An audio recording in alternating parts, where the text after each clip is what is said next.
do you think the song is about? Okay, let me revisit.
It's the ahari. The ahari is feeling so pretty because the ahari has needs, and the descendants have not met the needs because the ahari didn't leave anything for them.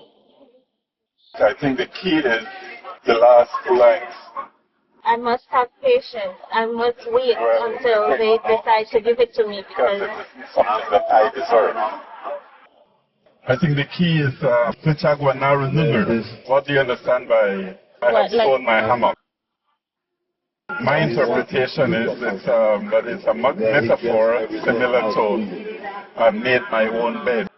So whatever favors you get, what they are favors. kind of like beggars are not choosers.